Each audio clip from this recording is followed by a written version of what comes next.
ببر مادر ما باید. سلام علیکم. سلام علیکم. سلام علیکم. دو تا 4 تا 6 تا. شما نمی‌تونید کار بکنید. عالی. الان منم آیتای بازی کنم. قایچی تری بابر بیه چاقو تری راده. باش. زحمت کشیدم زحمت داره. اصولی. زحمت کشیدم زحمت داره. باش. بلنسوی بیجره کنی بی. پلای من بیتونم. نه بیجره گفتم. تو خیلی. انا درم استادم ایچ هوا بو. امران ده بگفتم نه. زحمت کشیدن اجور چیزان خیلی زحمت داره واقعا. سر بیجرم. سیرغلی. سرایی آفری. سرای. کاشکی او روز نگفتی بیم. تیناز مره باید.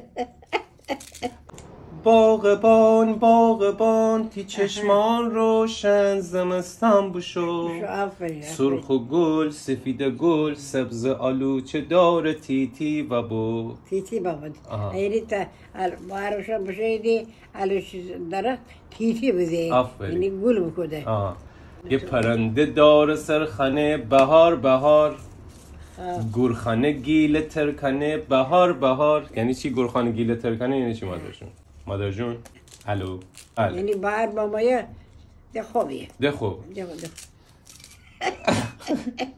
حاجی چیه گیدی؟ حاجی چی دیگه چیشنی من اینایه پرستو آفر من تی اون نامه بمر گیل مردم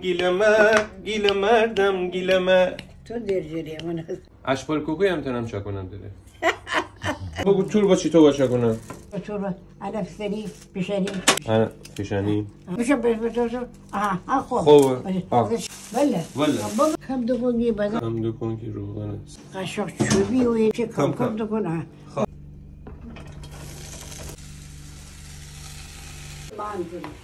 دیری اگر جا داره ایده مشتو دکونی بعد چه نمک فکنی به شلب اگر جا داره ابچه دکنیم بعد نمک دکنیم که شلب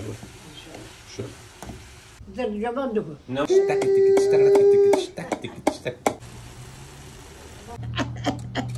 أنا أرجيك في زينون بتاتا بربجة أيوة عندي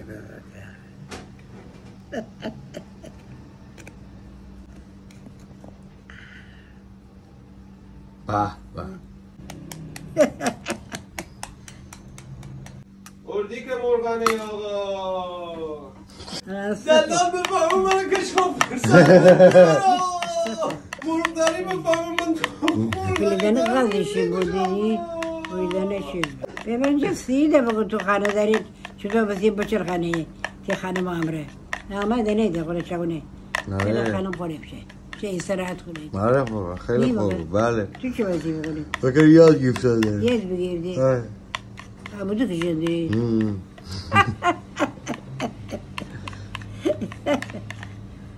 ریشه زوده نه؟ زوده دکتر لئوناردو دیکاپریو شناسیدی اونم در مورد مزایای تخم قازگه یعنی پروتئین خیلی زیاده اومگا 3 خیلی زیاده بیشتر تعداده اون کوچیک هم بزرگه طبیعی ده آفرین مرغ روز سزارینه ده قبلا باییم دادان عجب شعله هم کما کنم چشم منم شعله کما کنم بس پشت مرغ دو کنم انا در بنم حداقل قشنگ بودم انا بریم بخاری سر بریم